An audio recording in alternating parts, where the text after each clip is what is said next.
Okay, Al, can you see us?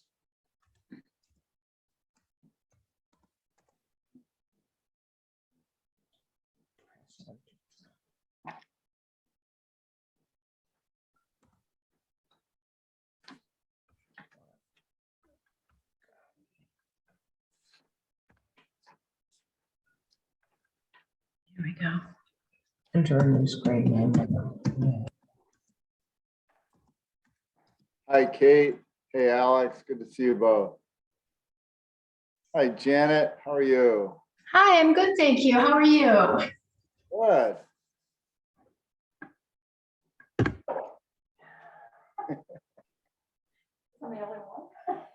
So far, but that's okay.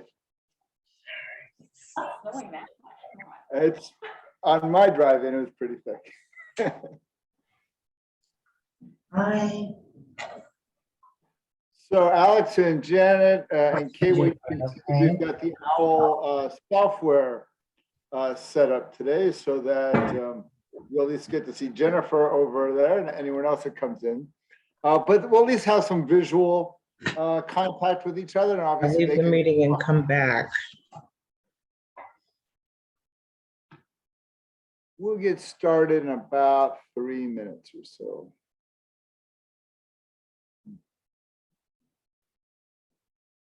Now is a good time to ask questions while the group is arriving. So if you've got any like, oh, I've been dying to ask this, now is a good time to ask any questions of curiosity.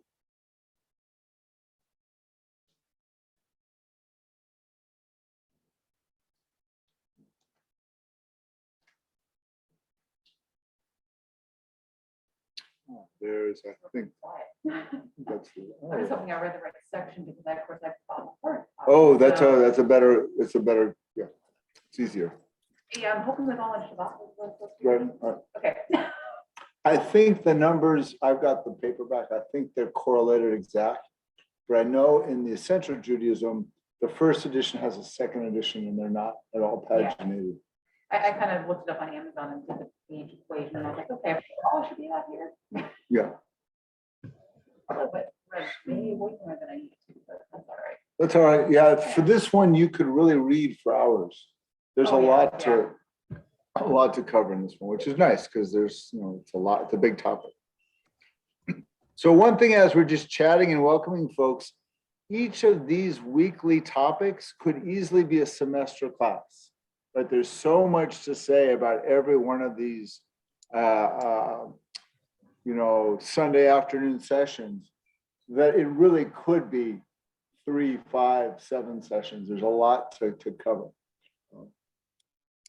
And it, you know, it wouldn't be beyond the realm to think that each one of these could be their own college course.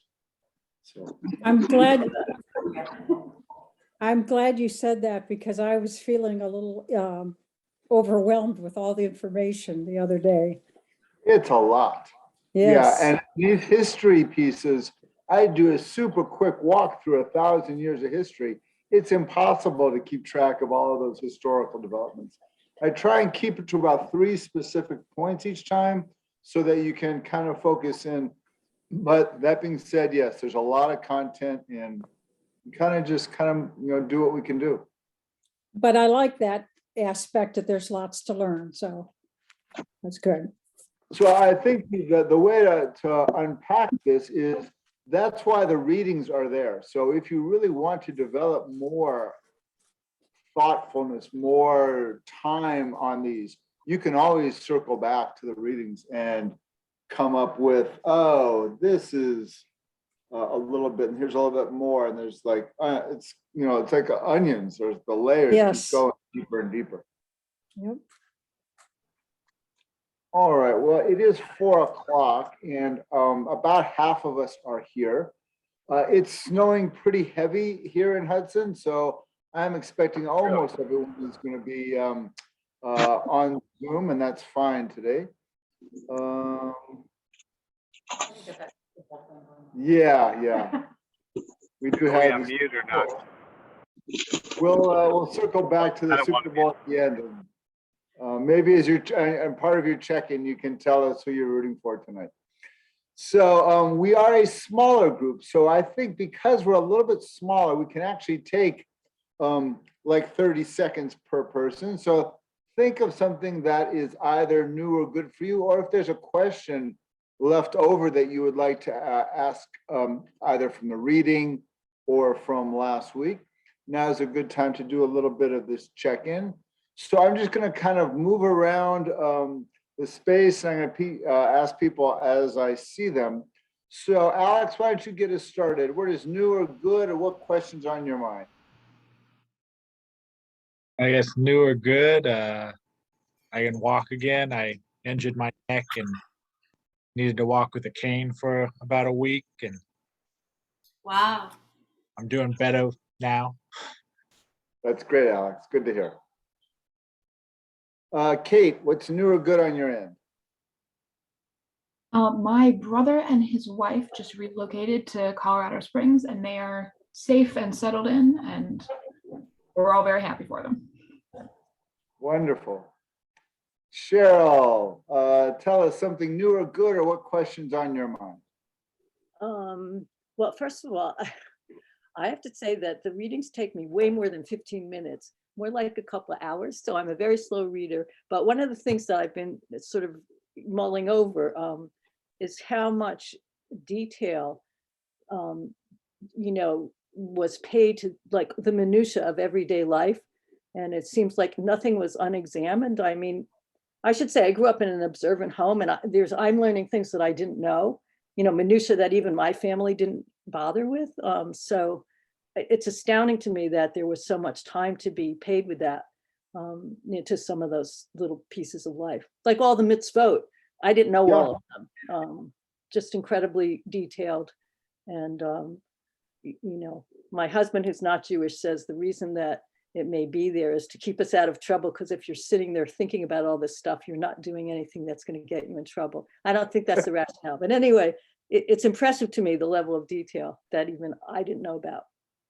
Yeah, I want to kind of compare it to like swimming in a swimming pool. Often we think of Judaism as like the place in the shallow, and we'll dip our toes in, and it's refreshing and nice and cool, and but there's a deep end to the pool. You can actually spend a long time diving deep, and then once you figure out how to swim, right? That's one layer, right? Just to do laps in the pool. But then you could actually dive even deeper into the deep end of the pool. And once you got to the deep end of the pool, there are hidden worlds beyond that. And it almost becomes like this endless sense of depth. And so I think that's exactly right. There's a lot of complexity, and every corner of a new topic or a new idea has its own developed complexity alongside it. So yeah, there's a lot of content here. And I think for me, it's just as an educator and as a seeker, it's a way to say I'm always learning. I'm always finding new ideas, new aspects of meaning making, new ways to connect the dots. And so it's a little bit frustrating that it's not like one book, right? Christians read the one book and then they're pretty much done. It's a big book. Jews have a library. It's not just even one shelf. It's endless shelves of books. In my office upstairs, I've got 6 bays of books. There's probably, 800 books. And back home, I've got another 500. And in my pillow office, I've got another 500. And my wife is also a rabbi. She has her own 2,000 books. Right? Kindle? So yeah, there's a lot here. There's a lot of pieces. Okay, let's check in. Joy, what's new or good, or what questions on your mind?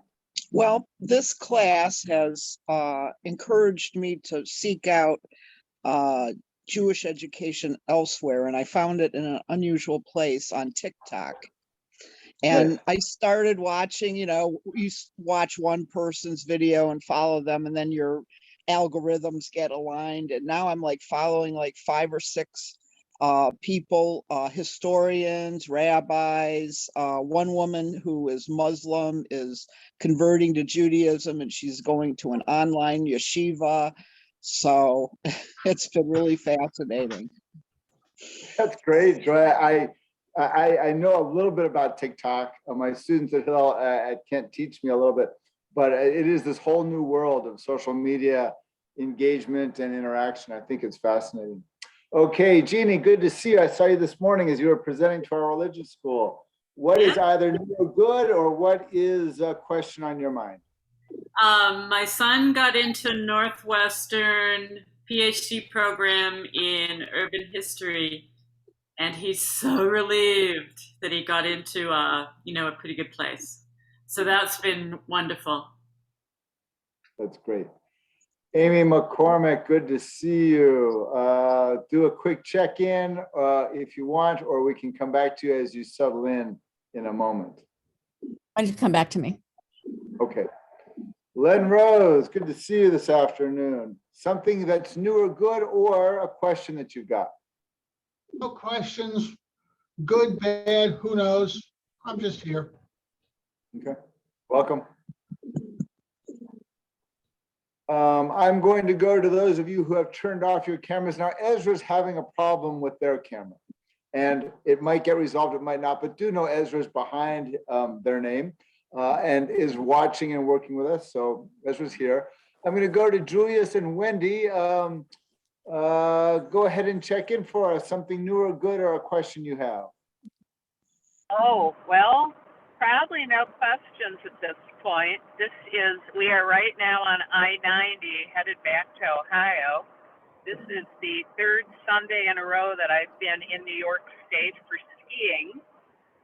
So we're just following class on the road here. And this is my first day. This is my first day skiing this year, because my foot was giving me troubles, and doctor gave me clearance, so I'm all good for skiing now. That's wonderful, Julius. Good to hear. Okay, well, safe travels, and we'll keep you connected to our conversation. Michael Snyder, why don't you go ahead and check in with us? How are you, Michael? I'm all right. Had some health issues recently, but I'm feeling a bit better, so that's good. Great, good to have you with us. Jody Byrne, how are you feeling? I know you had some health issues this week as well.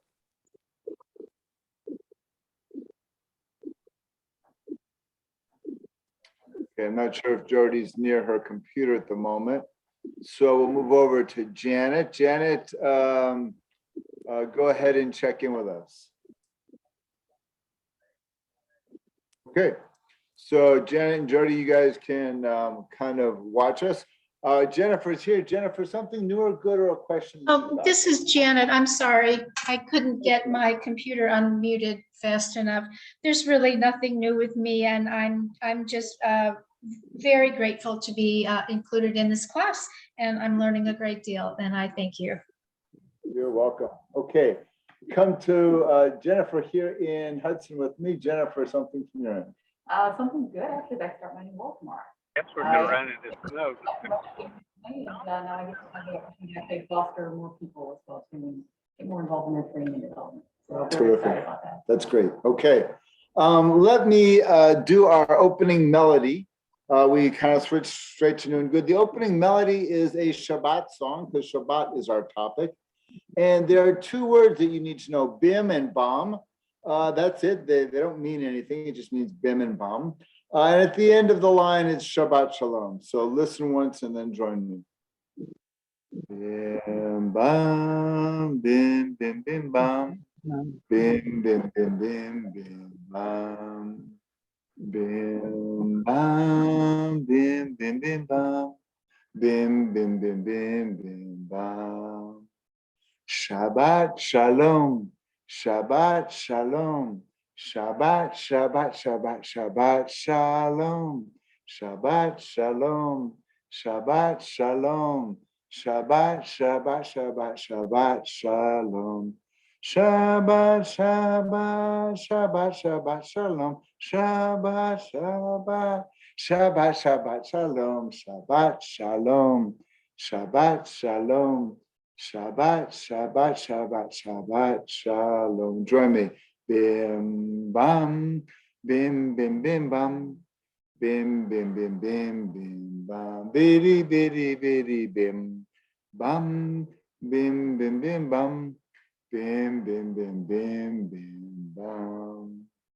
Okay, we are talking about Shabbat. And the first thing I want to say about Shabbat is on Friday, the Muslims practice their day of rest. On Sunday, the Christians practice their day of rest. And the Jewish Sabbath begins Friday night at sundown and continues until Saturday evening at sundown. It's 25 hours.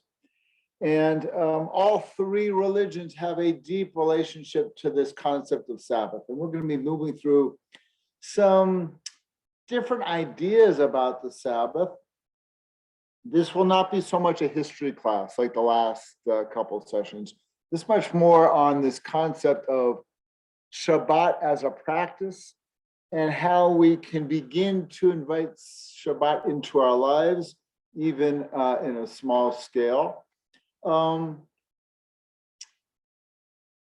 the other thing I want to say about the rabbis we talked about them last week, or just a quick note, they reinvent Judaism, as I talked about last week, and part of their reinvention is Shabbat itself.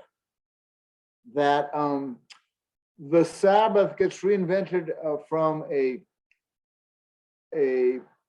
temple practice where you'd bring your sacrifices, you'd bring extra sacrifices in on the Sabbath, to a home-based system of 3 different feasts.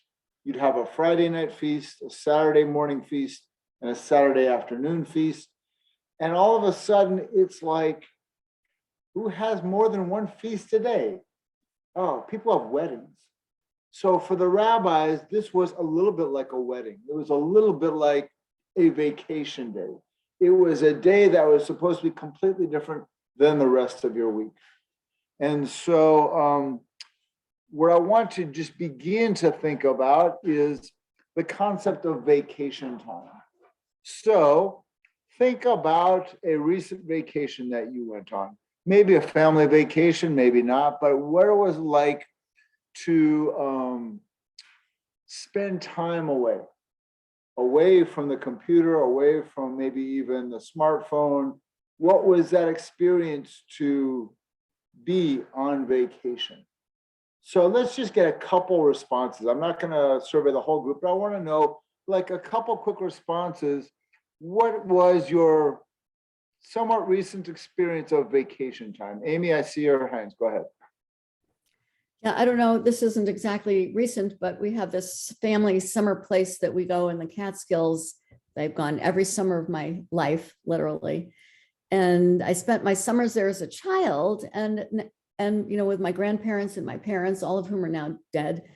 And when I go there, it's really, really hard for me to even remember what's going on at home. Like, I can't remember what I was doing at work before I'm not working anymore, but it's like so out of time for me that it's like just floating away from all of it. It's really an interesting phenomenon. Amy, I love that phrase, out of time. And I want to hang on to that phrase because part of what we're going to do is we're going to connect the ideas of vacation mind to Shabbat as a place of out of time. So I love that language of out of time. Other thoughts about vacation time or an experience on vacation that was important, meaningful? Len, go ahead. Yeah, just sum it up as saying, I would feel without responsibilities, but not irresponsible. Yeah, lovely. I love that, Len. So part of that experience is when you're on vacation, you're not at work, hopefully. Hopefully you've let the to-do list go. You are just there relaxing. You're trying to be. The agenda is a completely different agenda. The agenda is one of self-care. The agenda is to be present with the people you're vacationing with and not to be focused in on that to-do list. One or two more other vacation. Kate, go ahead. I several years ago did a solo road trip, and it was the first time I'd ever been on a vacation by myself. And it was the first time I'd ever been Like I was the only person I was beholden to. And it's the only time I think in my life that I've really understood sort of what meditation and what like thoughtful thinking is.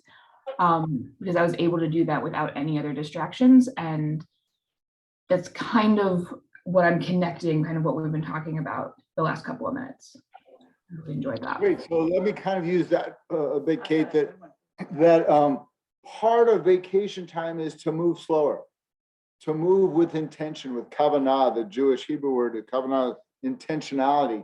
That when you're moving slower and with intentionality, you can experience your life a little bit different. When I teach meditation, I often use a snow globe. And I shake up the snow globe and I said, this is our everyday life. It's snowy.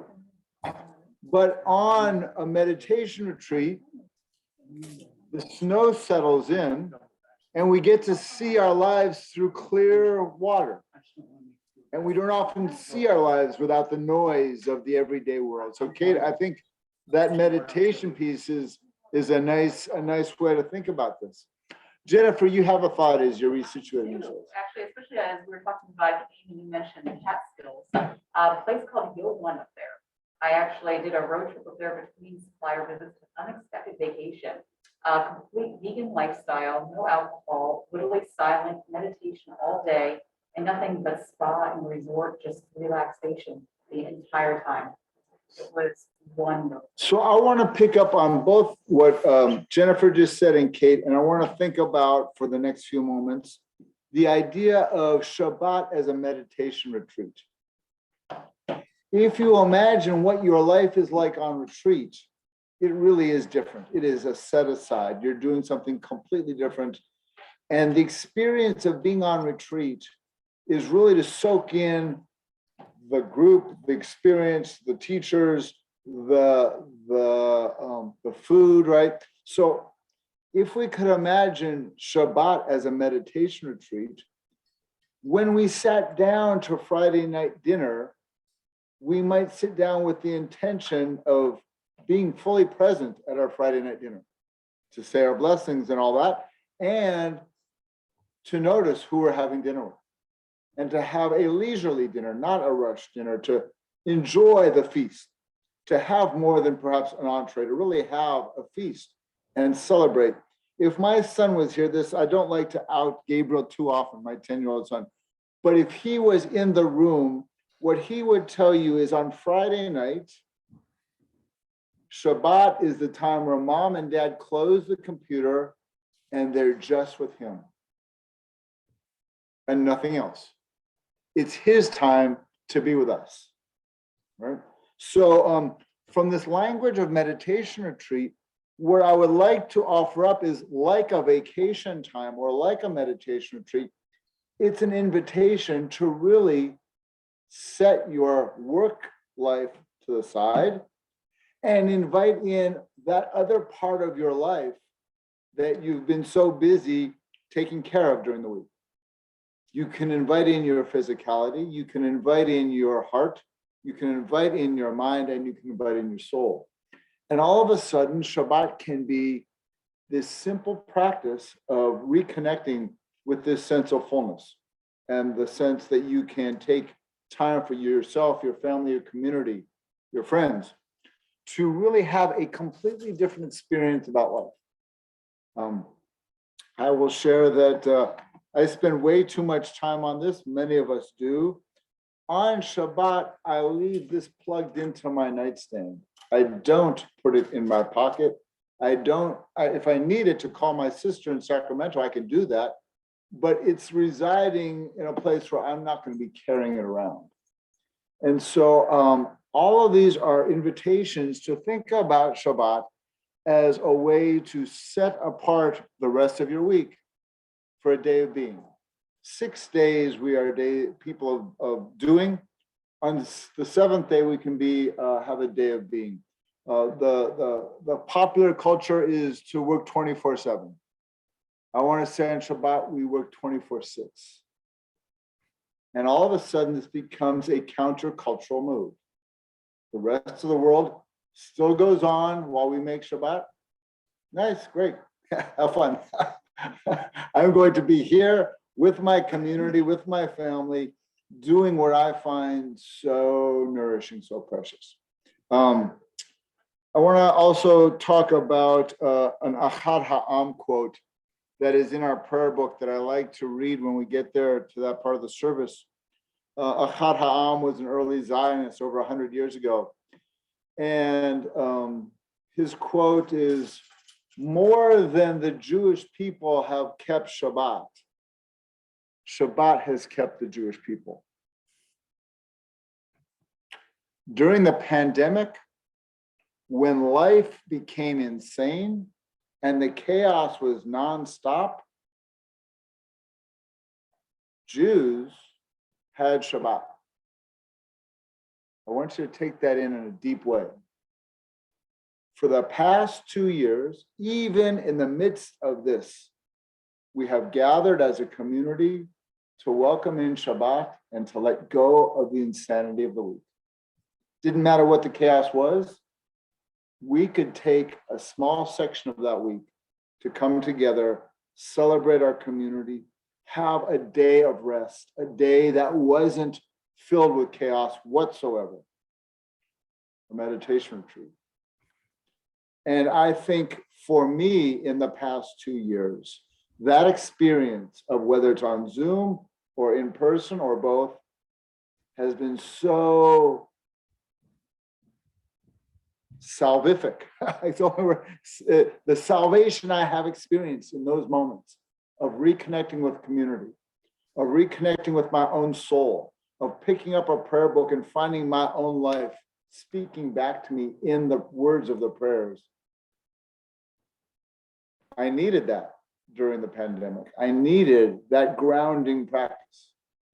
And so we could talk all kinds of ways about Shabbat, but from that very real experience of what's it like in a pandemic when chaos hits, we have a choice. We can get swept up in the chaos, and sometimes it's hard not to get swept up in the chaos.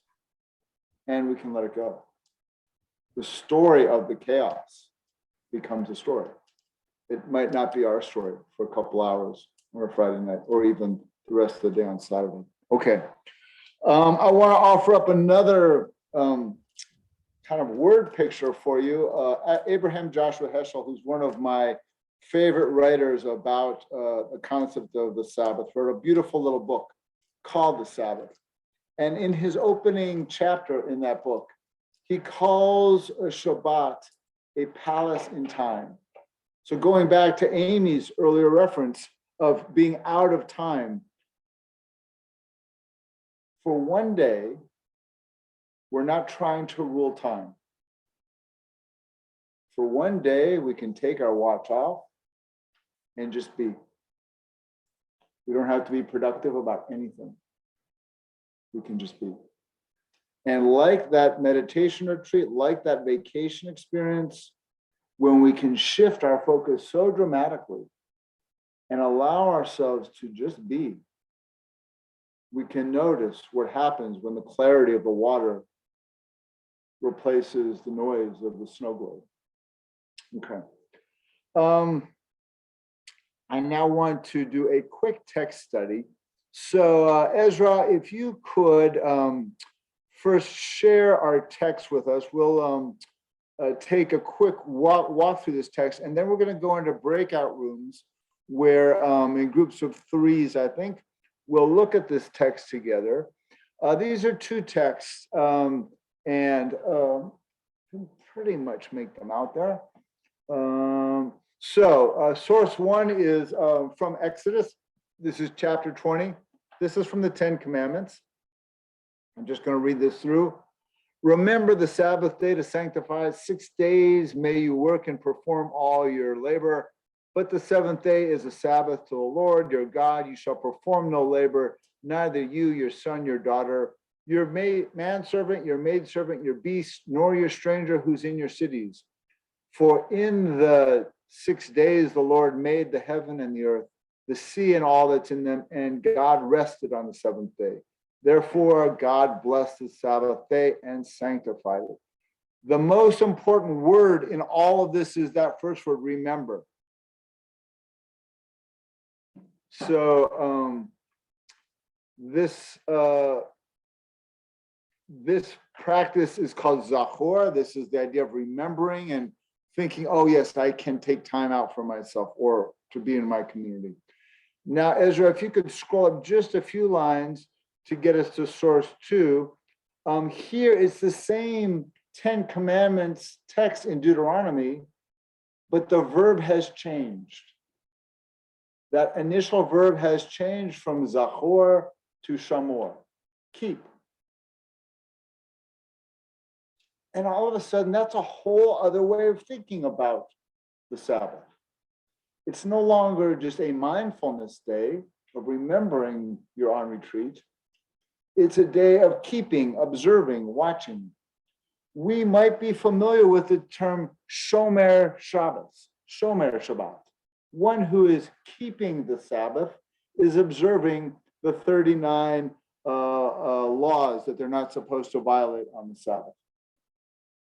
So what I want you to do in your Chavruta breakout rooms is talk about the different idea for you between remembering the Sabbath and keeping the Sabbath. Okay?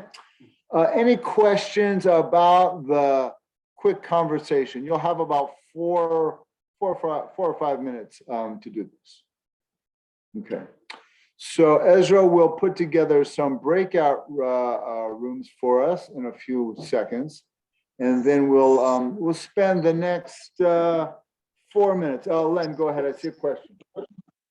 I'm just curious, the reading that you just did mention not to have your manservant, your maidservant, or a stranger do anything. So what about the Shabbos guy that turns the lights on and off at the synagogue? Not important in this conversation yet, Len. We can come back to that when we're done, but that's another layer to the conversation. We'll get there. Thank you. Okay. So we'll bounce into our breakout rooms in a second. There we go. And we will, us staying here. And so I will kind of shift to the front. We have our own breakout room. It was a little more awkward when, we'll be singing. Okay. And everyone's on YouTube. So. They'll have this world of stuff. You'll be like center of screen, really like I want to see myself large. Okay, welcome back to the main room. Hi, Terry, welcome. Thank you for joining us. It's okay, no worries. We are talking about the difference between keeping Shabbat and remembering Shabbat, the two different commandments. And, for those of us that have been to Friday night services, we can even think that in the prayer Lecha Dodi, where we are welcoming in the Shabbat bride, we have the famous verse in that poem, remember and keep are said as one idea. That's similar. And Lecha Dodi wants to even them out and say, well, God said the same thing. I'm here to distinguish some shades of gray in the language. I used to be a newspaper editor, so I want to be a bit of an editor today and say, let's look at remember and keep as two separate ideas. So I'm wondering if anyone had some really interesting insights about the differences between remembering the Shabbat and keeping the Shabbat. Anything that they want to share with the larger group? This is Janet. The only thing that I would like to say is, and here again, I have no background in Judaism, but I would say remembering is a thought, it's a thinking about it, and that could pose many different directions, but keeping is the act of doing so. And for me, that would show a much deeper interest and participation in the Sabbath. Yeah, Jenna, thank you. Jennifer said something very similar here in our discussion about doing both. That for Jennifer, I'm going to paraphrase her, she said both the idea of remembering the Sabbath and doing the Sabbath were valuable for her right now as she's just developing this practice. And she found both ideas to be meaningful. I saw, Kate, go ahead, you had a hand up. PJ and I were talking about that a little bit, and the idea that you can have one without the other, but you're not going to get, like, you can remember the Sabbath without keeping the Sabbath, and you can keep it without necessarily remembering, because if you're doing that, then you're doing things more by rote than by like that intentional sort of meditative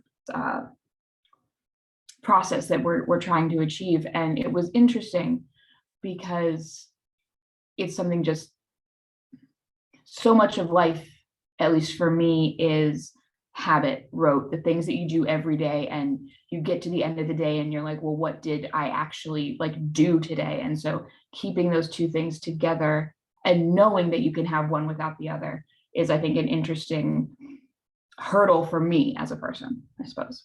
Yeah, thank you, Kate.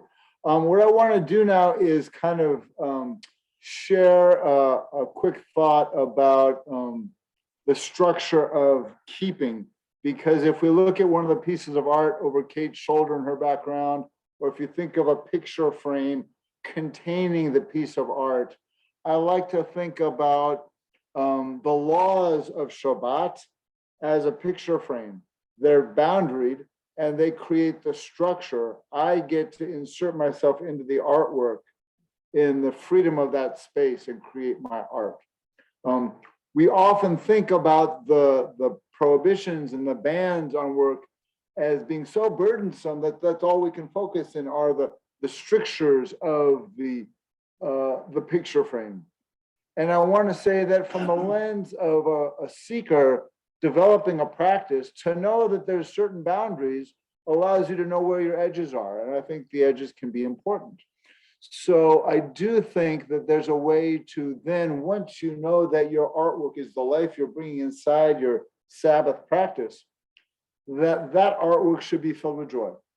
If it's a day of joy and a day of rest, you're doing it right. And if it's a day of work and a day of labor, you're kind of off. And so it's a challenge, because so much of Jewish culture teaches that Shabbat is all about the doing. And if you don't do them exactly right at the exact time, you have failed. And I know my wife grew up in that Orthodox experience. And if she is not ready to light candles 18 minutes before the sunset, she will not light candles at all. She just won't. She's late and she doesn't feel like she won't.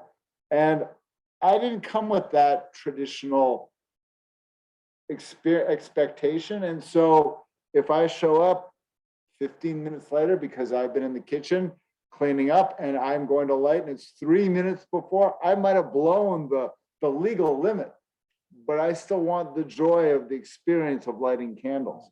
So I do think that even once we know the boundaries, then we can figure out, can we bend them a little bit? Can we have some flexibility sometimes? And as working at a Reform synagogue as a Reconstructionist rabbi, I'm all about bending. I'm always trying to figure out the bend places that don't break, right? There are ways to break our boundaries and destroy the picture frame. There are other ways that can maintain them. And so part of this is just knowing our own individual boundaries and how our boundaries are bumping up against other people's boundaries as well. Okay. Any questions about this keep and remember distinction that we were, any other thoughts you want to share at this moment? Amy, go ahead.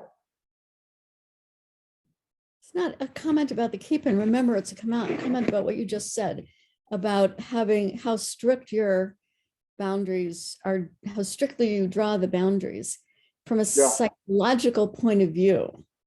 And what strikes me is that if you adhere to a strategy that a broken boundary means you have to give it up entirely, that you're destined to lose it. It's kind of like being an alcoholic.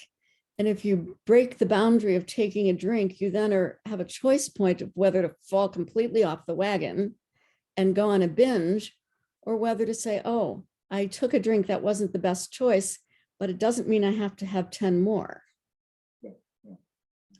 Well said. And so part of this, I think, is our own individual experiences and communal experiences about boundaries and expectations around boundaries, and which are the boundaries we are going to maintain and which are the ones that we can be flexible on. And so, as many of you know, here at Temple Beth Shalom, we have a lot of flexibility on our Shabbat practices. We are not so strictly boundaried, but there are other times where we actually have some clear boundaries on what we do and which prayers we use and which prayers we don't use, and how we approach stuff. And so I do think it's a very interesting nuance about spiritual practices and how to maintain them in a communal setting, because once we leave our own individual expectations and we do this as a group, it gets really messy quick, because everyone in the group has their own opinion and they want to do their things their way.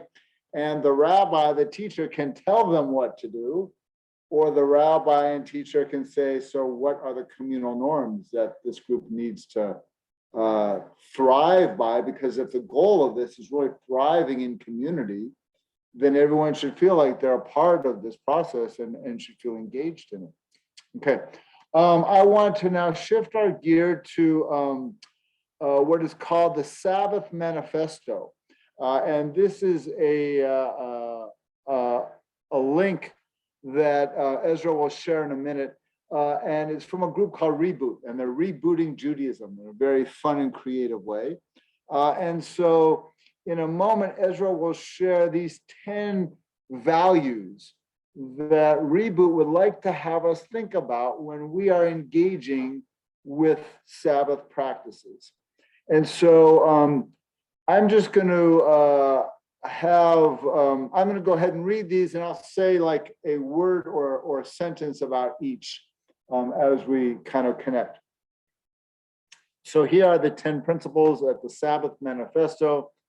The first one is avoid technology. And as I talked about my own experience of keeping my phone plugged in, I know this is a tool and I might want to use the tool.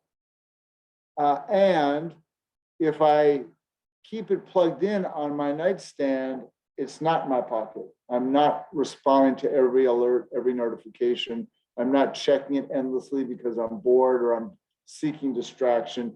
So part of this is a healthy relationship to the technology that has become so prevalent in our lives. How do we acknowledge it and then say, all right, what I need during my Sabbath practice is not to have my email up and running. I just don't want to see all those email reminders. I don't want to see all the emails I didn't bother to get to. I want to have the email app closed, and I'll pick it up when the Sabbath is over. Now, for other people, avoid technology might be not watching TV. It might be not opening the computer whatsoever. It might not even be going on Zoom. It might be saying, hey, if I'm an Orthodox person, I might not even use any technology. I might use books, and I might go to the synagogue, and that's going to be the limit of my Shabbat experience. So, the interesting pandemic experience is many Orthodox folks did not attend Zoom services during the pandemic. They felt completely isolated, which is why they were so desperate to have backyard services and outdoor services, because they had missed all of the people that they spent so much time populating their lives. Very, very challenging but important part of this. The second one is connect with loved ones. So during your vacation day, you should spend time connecting with family.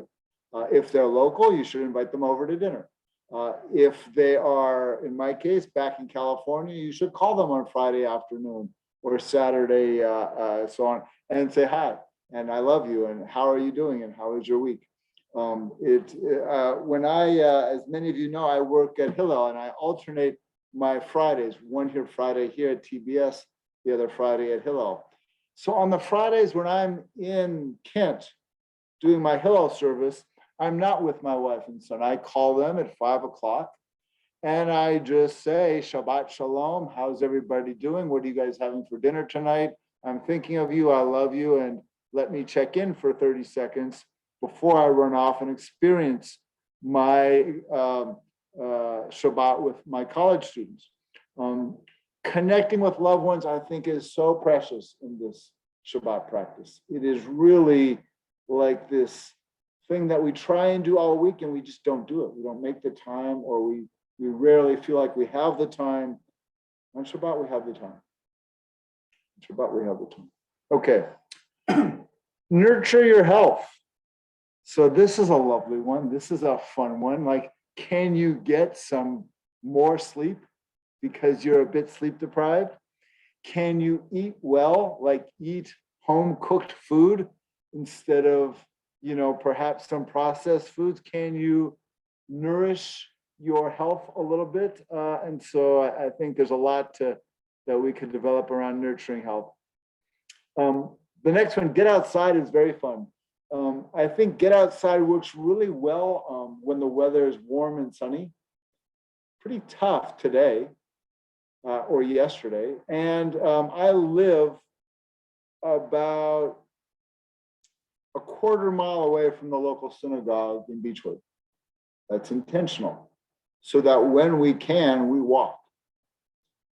When we can take a 10-minute walk down the street to the local synagogue, watching our neighbors walking down the street with us.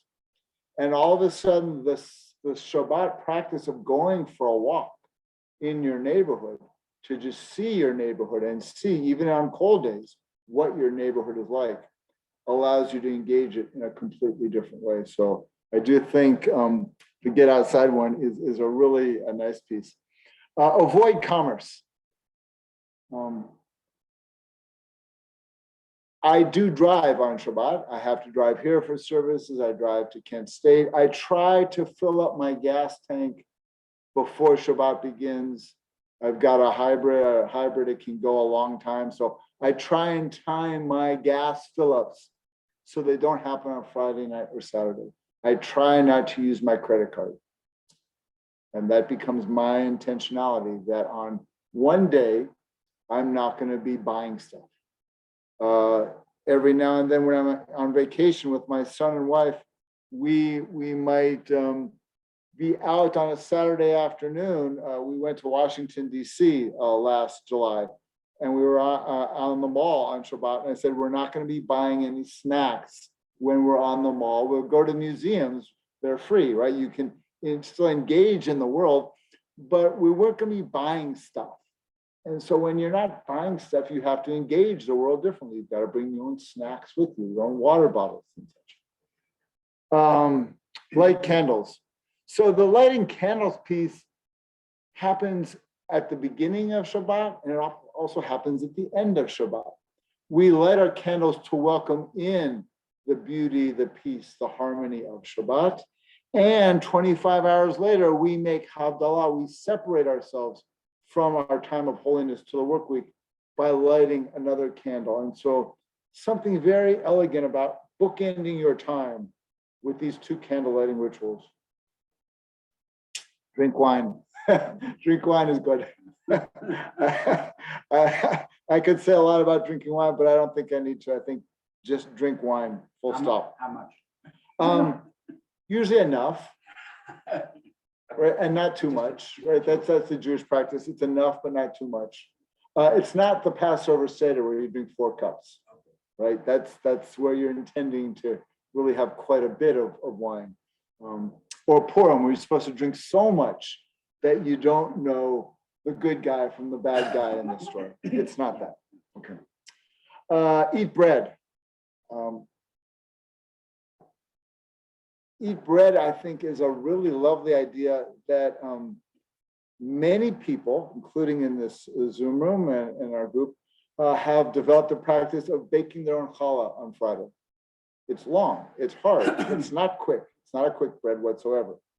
And so we know if we are bread makers that it tastes so good to have home baked bread. The other piece about eating bread that is really lovely is when we have the rituals for blessing our candles and our wine and our bread to start our Sabbath on Friday night, the rabbis chose bread specifically as the food they're going to bless over the apple or the banana or the chicken dinner. They wanted to focus on bread because bread is the intersection between humanity and divinity. People cannot grow the wheat without God's assistance, however that's understood, and we can't eat wheat. We've got to process the wheat, we've got to mill it, we've got to then deal with the flour and bake the flour. And so this is a lovely idea that when we're eating bread, when we're saying a bracha, a blessing over the bread, something spiritually significant is happening. The bite of food we're going to be taking is this intersection between humanity and divinity and how they intersect. Okay, find silence. We talked a little bit about being on vacation, being on a meditation retreat. Finding silence in your day is not something we spend most of our work week doing. We like to fill it up with noise. I know for me, when I spend time in the mornings as I make my son's lunch or in the evenings as I'm cleaning up dinner, I turn on NPR because that's what I do to fill up the time. I like to listen to NPR. I don't do that on Shabbat. I don't turn on NPR. I don't feel like I need that additional stimulation. I feel like I can just allow the silence to be what it can be. Give back. The idea of the last act of your work week can be putting some coins in a charity box, a tzedakah box. That one of the practices I have in my home, when we used to use coins, we don't use coins very often anymore, was to actually put some coins in the tzedakah box.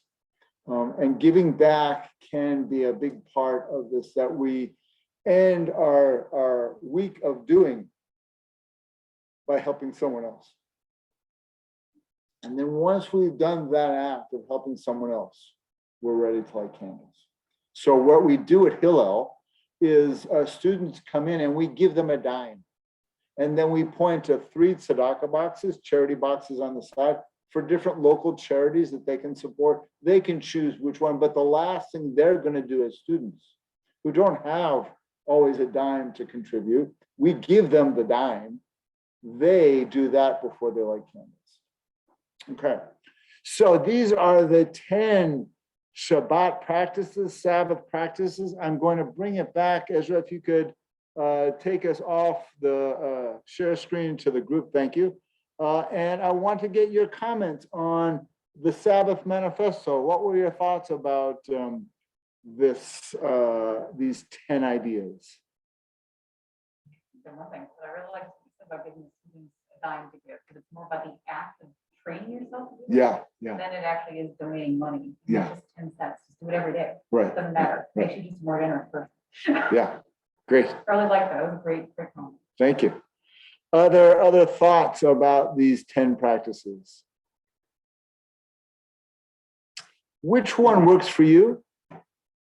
Which one is meaningful for you when you think about Sabbath? And why? Connect with loved ones. Say more. Well, that's, in my case, my mom is 97 years old. And how long am I going to have her around? I say that every year and she keeps on going. She doesn't have anything wrong with her, but that's important to me. Yeah. Other thoughts? Which one's an important one for you?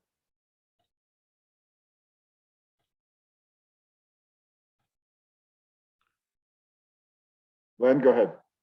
What about the unimportant ones? I mean, the one about silence. I don't have to deal with that. My dog doesn't talk to me. So there's silence all the time in my house. And wine, not going to happen. I have about the 4 cups of wine at Passover. I have about an eighth of each 4 cups. And I just don't do alcohol. I guess I could get grape juice as a substitute, but is it just as meaningful like we do in the synagogue? We have the high test and low test that are handed out. Yeah, of course.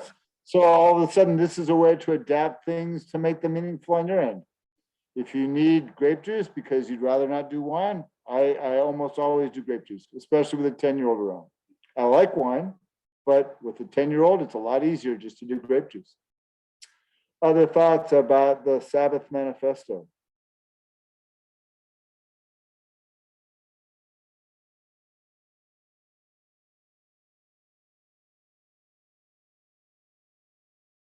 Cheryl, go ahead. You're on mute, Cheryl. Go ahead. Take yourself off. Technically challenged, sorry. I guess I'm struck by how the list makes it seem incredibly doable, as opposed to, you know, what seems like an overwhelming amount of things to do if you're Orthodox. These all seem possible. And I mean, I actually was surprised to see that even when I was working full time, I actually managed to do at least 2 or 3 of these. So that's good. I think it's much more accessible the way it's stated too. You know, like I like avoid commerce. That was one I was able to do. It wasn't that challenging, but it was conscious. That was a conscious choice to do that. It was something I could avoid doing, and so I did. Cheryl, when I take this list to campus at Kent State and I present it to the college students, they can find many things on this list that bring meaning to them. And I think you're right. This is about making Shabbat a doable experience and not making it so burdensome, so crazed that it becomes an unattainable goal. And it can be if we let the restrictions be the fullness of the experience instead of an invitation into the practices themselves. Amy, I see a hand. Go ahead. So I was talking when we were in the breakout room about, you know, I had talked about this vacation place that we have, that the thing about that place is that there's all that remembering that goes on, but also it requires active intervention to maintain it in the present, because we're not really closely related anymore. You know, the original owners were brothers 90 years ago, but now we're fourth cousins. So it takes a lot of active intervention. And Shabbat is sort of like that too. I think that, you know, that the remembering piece of that is maybe involves connectedness to the past and to past practice, and that ineffable timelessness of our identity. But in the present, especially in the modern world, if you don't do something active to nurture it and to shape it and to actively embrace it, again, you won't be able to maintain the memories either, and it will be a lost thing. Yeah, it brings up an idea that one of the challenges is to make Shabbat, right? That if we don't make it, Shabbat will happen whether we make Shabbat or not. But once we make Shabbat, when we make a Shabbat dinner, when we spend time with family, when we decide to come to synagogue, when we make Shabbat, we are intending to be in this process of engaging. And then the engagement is, I think you're exactly right, Amy, one that moves us backwards in time. When I'm lighting the Shabbat candles, the candlesticks we use are candles from my wedding with my wife. And so it takes me back to that moment. And then next to them on a shelf nearby are my grandmother's candlesticks. And as a little person, I would stand next to her knee watching her light the Shabbat candles. And so I spent a lot of time in my Shabbat head with these memories of what was it like as a child, what was it like as a young adult, what's it like now? And I think that's a big piece of this as well. Jean, go ahead. Jeannie Rhodes. So there's a line in the Shema, which is the central prayer of Judaism, or one of them, and it says, "And be holy to your God," or something along those lines. To me, it's Shabbat is how I remember God, and I remember to put that in front of me and stop all the other things. And because I don't have a lot of like childhood memories, I suppose maybe that's my way of doing it, but it does make me, it just stops me and makes me connect again. I love that, Jeannie. And let me kind of make your point in a more dramatic way.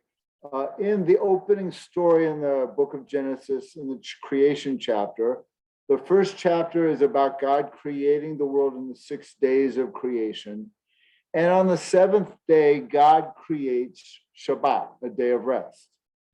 When God begins that day of rest, God calls that day of rest holy.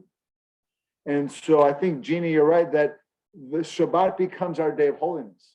It is a day that we can remind ourselves we're more than human doings, we're human beings. We can have deeper, more spiritual experiences. And that can be a time that resonates with our own sense of what does holiness mean in our lives. And is holiness a step towards God? Next week, we're going to be talking about God specifically, and I'll introduce the idea that I think we all have had moments in our lives of holiness, but very few of us would say we'd have moments where we spoke to God. And so holiness becomes kind of that mediator between where we as humans are trying to be our best selves and we're intersecting with something divine, whether it is a day of rest or our prayer life or whatever. And so I do think, Jeannie, it's a beautiful point. Jen, I saw your hand up and I wanted to go see if you still had your comment.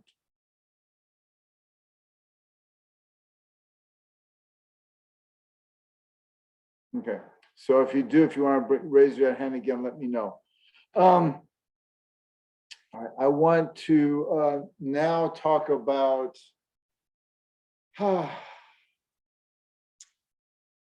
I want to focus in a little bit on Shabbat practices a little bit. And what I'm going to do is, let me share this a little bit. So I'm going to call this up on my computer and then share it with you. Shabbat.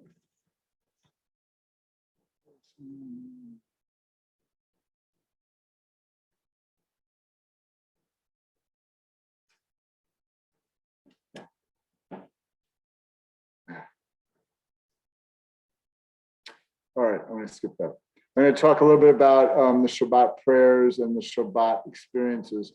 I mentioned the 3 meals, and now we're going to talk a little bit about what happens and when it happens, because the experience of Shabbat is new for some and completely unimaginable for people that have never been here. So the first thing I want to talk about is not even on Friday. Now I want to talk about what happens Friday getting ready for Shabbat. One does not just get to Shabbat and like flip a light switch on and say, hey, look, Shabbat's here, it's great. It's like going to a birthday party. You have to make it. And so you got to go grocery shopping and you've got to do that hours, maybe even a day in advance. So I know on Friday morning, I head to the grocery store so that my wife she's an amazing chef and baker. She can spend much of her day doing a lot of that stuff. And so part of this is to carve out time in my schedule to say, hey, I'm going to be spending an hour at the grocery store. I can't be working Friday morning edge to edge. In comparison, in Israel, the work week there is completely different than our work week. Everything there leads to the Sabbath, because many people engage with the Sabbath, whether they're secular or not. So the work week ends Friday at noon. They only work a half day on Friday. Students don't go to school. The college is off on Friday. Younger students go for a half day as well, which means Friday afternoon is a day of preparation. Friday evening is your family time. Saturday is your day off. That's your weekend. On Sunday, you go back to work. Oh, that's a very different week. Okay. So from that mindset, Friday morning is, for me, a time to begin to do the Sabbath preparation. The other thing, while we're talking about Israel, that is really magical from the Israeli perspective.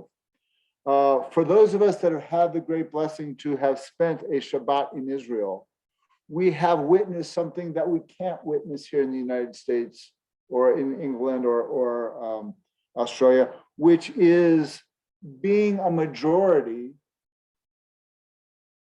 for once in our lives, right? We spend all of our American life being a minority. When we're in Israel and it's time for Shabbat, and you might be, let's say, in Jerusalem, walking around the streets, maybe walking to your dinner invitation. Many people go to dinner that night. You hear a loud horn sound. It's kind of like a shofar. It's more like a big horn that sounds over the entire city. And that horn sounds, and that means all the taxi cabs stop, the buses stop, the shops close. And oh my gosh, you are witnessing Shabbat happen everywhere and not just in your home. Oh my, look, the whole city has just shut down for Shabbat. How magical is that? And then you get to walk to your Shabbat dinner party and you can have this feast and you can spend the rest of your Shabbat with friends or community. Just a completely different experience of Shabbat practice once it's done not from a minority perspective, but when it's done from the majority perspective. We'll circle back to other Israeli stuff when we get to our stuff on Israel, but I just wanted to share that Shabbat experience in Israel. It's just phenomenal. Let me talk about Friday nights for a minute.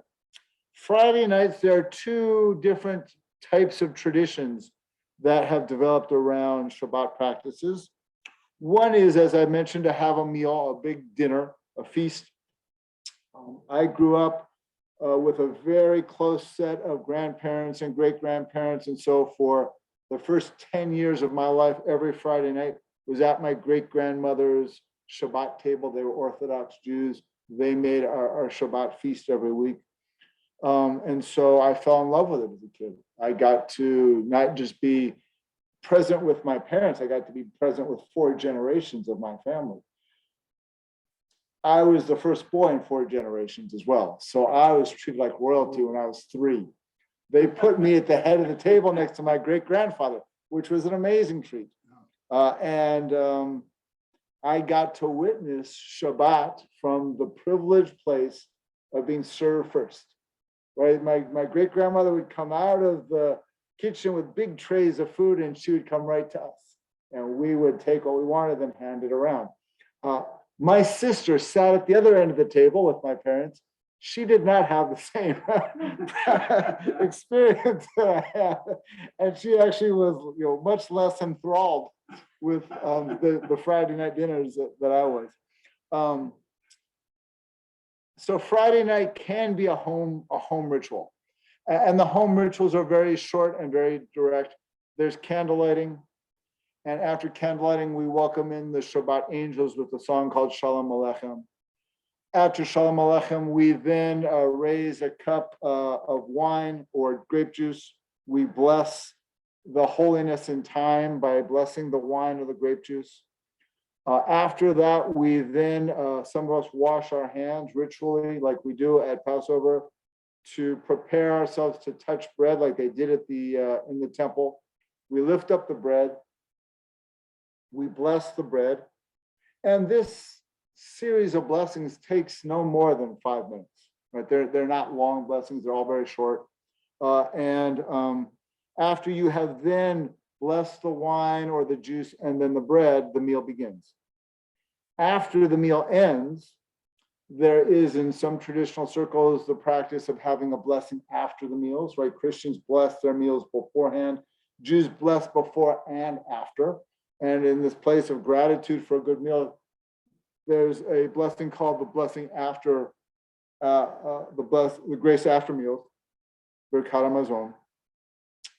Alongside this, it lends itself to a leisurely meal, a meal of many courses, and a practice of singing. So there is a practice in many homes to sing Shabbat songs, short songs in between the meals, in between the courses, at the close before the blessing after meals, to take a long time enjoying the beauty of being together at the dinner table.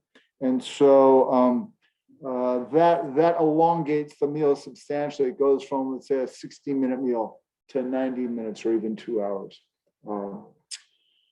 So that is perhaps a traditional model of what a Friday night looks like. Now, alongside that, the Reform movement about, I'm going to say 50, 60 years ago, began popularizing Friday night Shabbat services.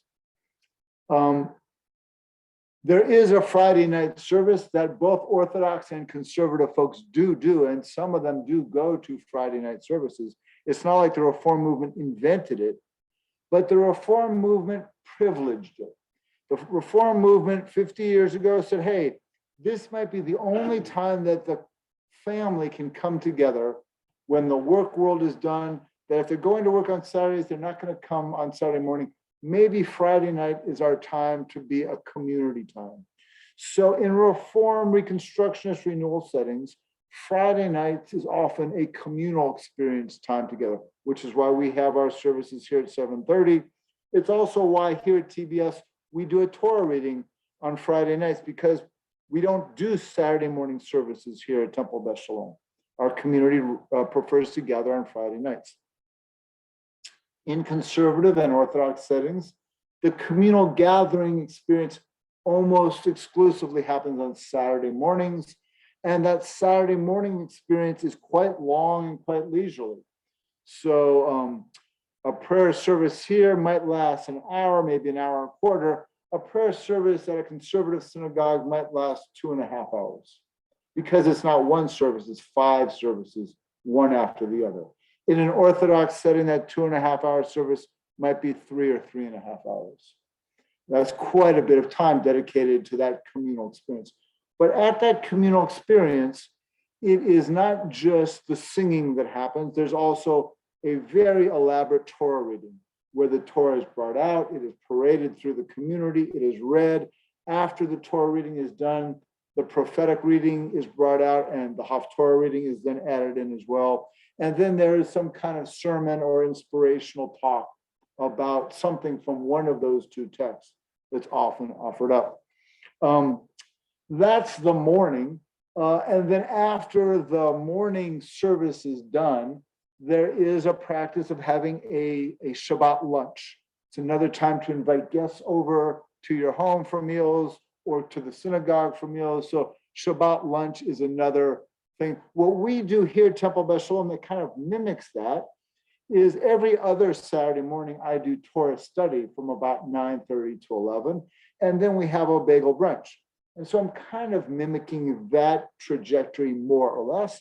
And that's kind of, now you're being able to see, oh, I'm fitting into this more traditional mindset of having a brunch meal in the late morning to midday.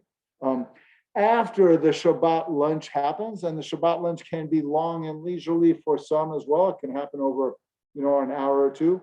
There's another set of songs that are often sung at that meal. In the afternoon, there is a custom of taking naps. There's a custom of taking walks. There is a custom of making love with your life partner. And all of a sudden, Shabbat is a time to really delight in the joys of moving slower and in a more relaxed experience. After the nap and after the resting, there's often in the spring and summer, when the Saturday afternoons stretch on to being longer hours, there's a chance to do some study as well. People who want to study, that's a good time to do some studying on Saturday afternoons. And in traditional circles, there's an afternoon service, which has a short, teeny tiny Torah reading. That Torah reading previews the next week's Torah reading. So it takes the first 3 aliyot, the first 3 readings of the next Saturday's service, and gives everyone a little preview. This is a short afternoon service. It takes no more than a half an hour compared to the longer ones in the morning. After the afternoon service or after your afternoon nap or your afternoon study session.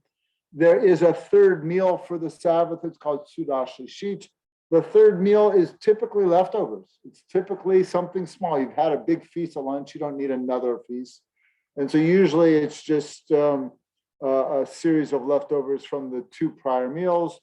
It's also a time for socializing. It's a time to get together with your community. In my community, Beechwood, we have like this rotating block party when it's not pandemic times, where we take our leftovers to everyone's backyards and we kind of allow the kids to run crazy in the backyards while the parents get to hang out and have a little dinner together. After your Saturday third meal, then the ritual is to have your Havdalah, which is the separation between the Sabbath and the rest of the week. And that's where you bring in a candle. Again, this is a braided candle, and you bring in some spices and some wine. You say the blessing over each. And this short series of rituals takes about 2 minutes. And after you say these quick rituals, you've then ended your Saturday, your Shabbat practice, and entered into Saturday evening and back into work mode. And we live in a busy world. Not all of us have 25 hours for a full Shabbat. Some of us might only have an hour. Some of us might have all of Friday night. And so what we have to go back to is that Sabbath manifesto. How can I slowly find time to make room for Shabbat? What do I need to do to invite Shabbat practices into my life? And so what we can begin to think about are ways that we can have Shabbat practices that add meaning to our lives. So I know I've spoken with Jeannie and a few others about like, what are other practices that bring us rest, joy, groundedness? Some people are artisans like Jeannie. She finds a bit of quietude doing some needlepoint or doing some crafting. And that seems like a lovely way to invite in that Sabbath mindset.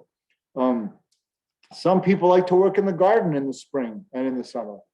And while we wouldn't say that Orthodox Jews would ever go into the garden to work in their garden, if gardening brings you joy, you might want to be spending some time in your garden on Saturday afternoon. I like basketball, so I put a basketball hoop up in my backyard, and my son and I, when the weather is nice, we'll be shooting baskets and pulling out our baseball gloves and playing catch. And that becomes, our way of engaging. So this becomes almost a kind of a case by case now, how we can expand our Shabbat experiences so that we're in that place of being mindful that it's Shabbat. I'll tell you one last practice I do that I've been doing ever since rabbinical school.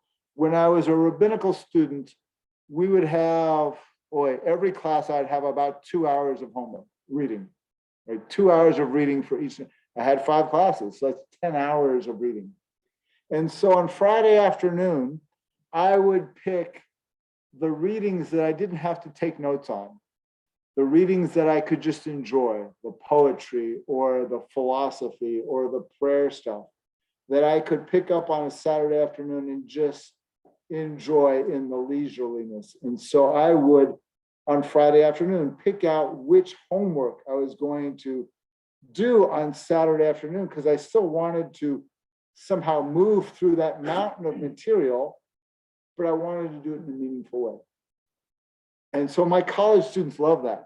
They love thinking about which of their homework assignments they might want to pick up on Saturday afternoon when they still want to do something and they don't want to quite give up their Sabbath practices. Okay.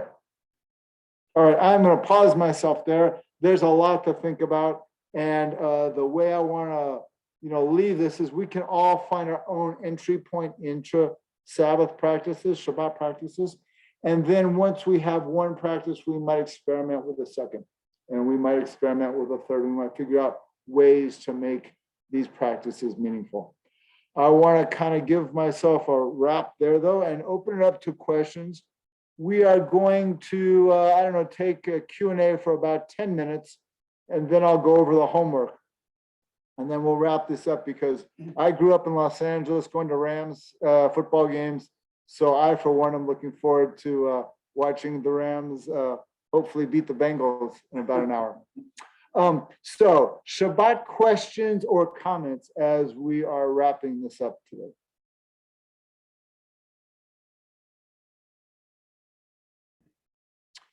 Amy, go ahead. So I have a question about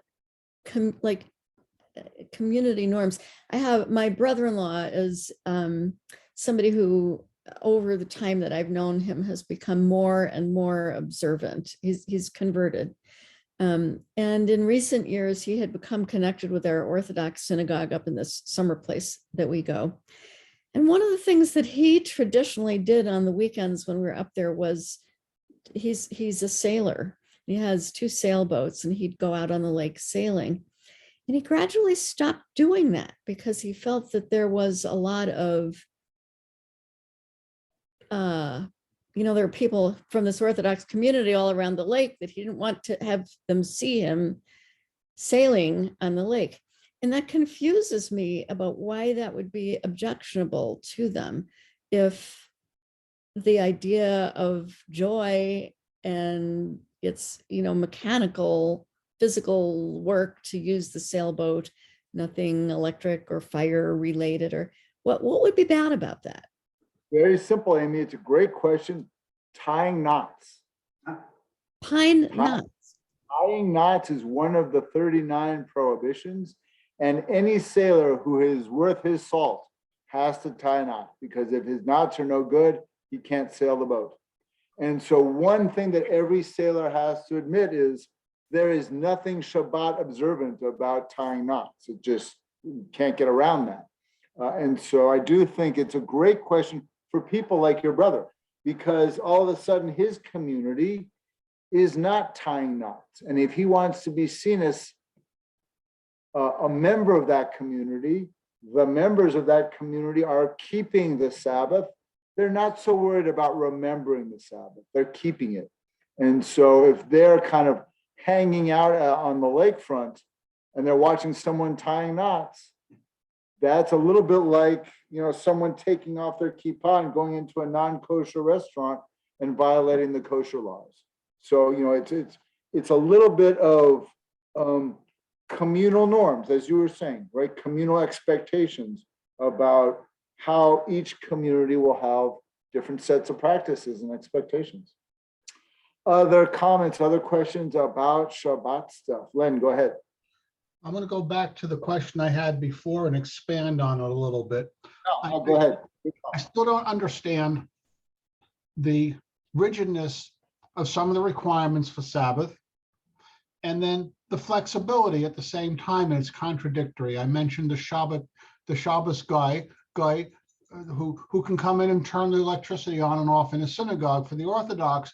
And to me, that's crazy, because if you're telling them they have to do it, you're the controlling factor. So you're ordering somebody to break it for you. And to me, that sounds like you're violating your own precepts. And it doesn't make sense to me that there is, I like flexibility. I'm not really holy. I'm not really that religious. And I do a lot of things that are on your list of 10, but I don't feel bad about it. But I understand it's my thought, my responsibility, and that's what I do. But it sounds hypocritical the way some other people will say, okay, I'm obeying the laws by going around the laws. Yeah, well, that's a Jewish practice as well, right? That what we know from our connection to the tradition is a lot of Jewish practice is a way to dance around the laws. I can even talk about the lighting of candles. One reason that we cover our eyes is we just lit the candles and we want to pretend as if we haven't actually lit them. We want to magically open our eyes and see lit candles. It's a legal fiction that we are covering our eyes and haven't actually lit the candles.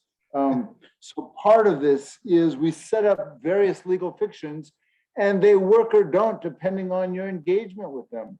So in some communities, having a non-Jewish person perhaps be the security guard there, might allow the rest of the community to take Shabbat off from perhaps putting a gun and strapping it to their hip, right? And all of a sudden going, oh, that's an interesting thought.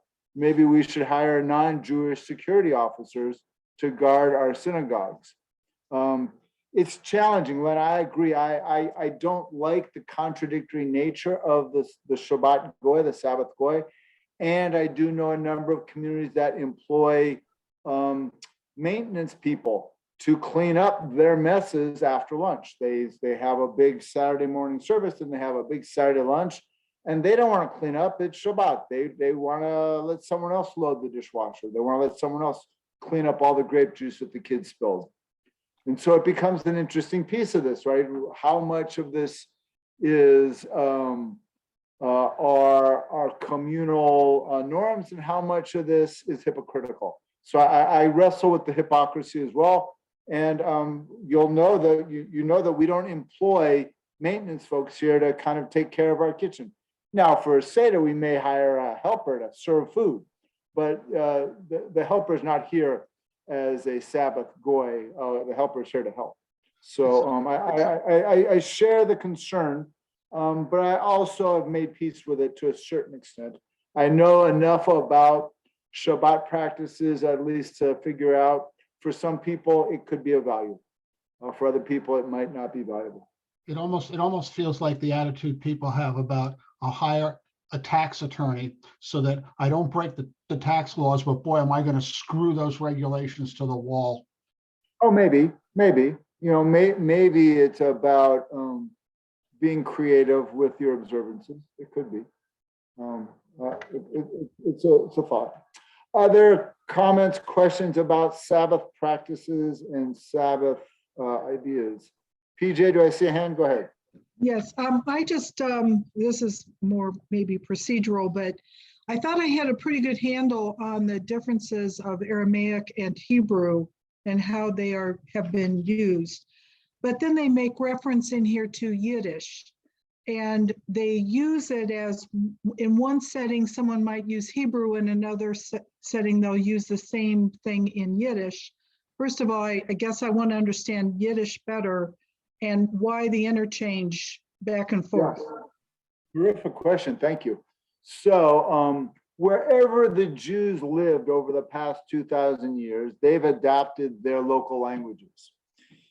Yiddish is an adaptation or a synthesis between German and Hebrew. So some of the Yiddish terms are Hebrew, some of them are German, and any German speaker could understand Yiddish quite well because most of it is based on German grammar, it's a German dialect, right? So one way to think about this is it's a way to bring some of your cultural norms into a new language.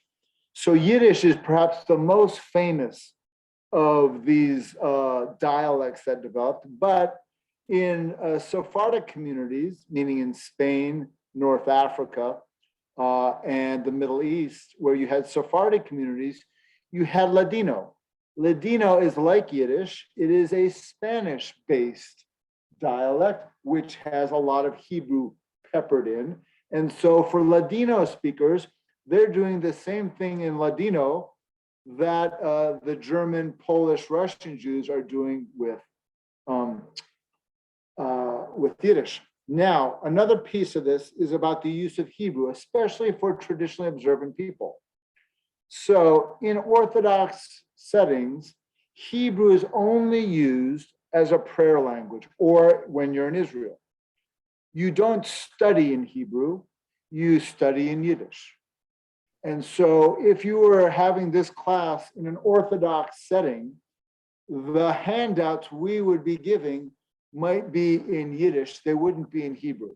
The prayer books might be in Yiddish and not in Hebrew. I'm sorry, the comments about prayer, the comments about the Torah readings might be Yiddish comments. So therefore, in Orthodox communities, you see a lot of Yiddish speakers even today, because Yiddish becomes their lingua franca that they can use to do everyday stuff. They're saving the Hebrew for prayer. They're saving the Hebrew for when folks are in Israel. They don't use Hebrew when they're on the streets communicating about instructions to the grocery store. That all changed in 1948 when the state of Israel was born and Hebrew started being used everyday language. And it became a bit of a revolution that everyday language would be Hebrew instead of Yiddish. And it's still, to this day, a very interesting idea that there are people in Israel speaking Hebrew alongside this custom of reserving it for prayer. So yeah, it's the Hebrew piece and the Aramaic piece. Let me say one more word about Aramaic. Aramaic is primarily the language of the Talmud, the rabbinic text that we were looking at last week. The Talmud is the commentary on the Torah, and so Aramaic is no longer spoken by nearly anyone. It's a grammatic. It's a dead language. It's been dead for well over 1,000 years. Where's its background from? Aramaic is a dialect of Hebrew, and it was spoken in and around the Mideast. So, Persia,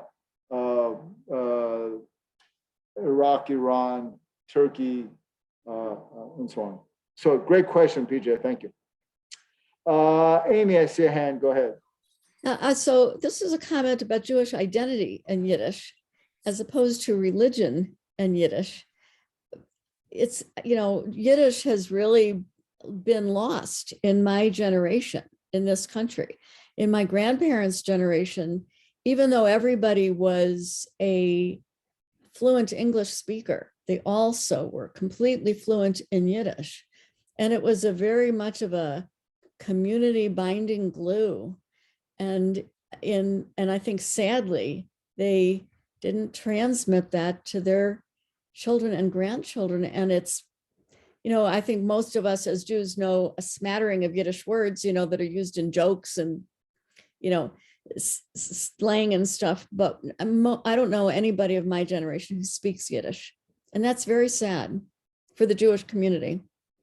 Yeah, well said, Amy. Thank you. And I do think culturally, we had been Yiddish speakers for a long time.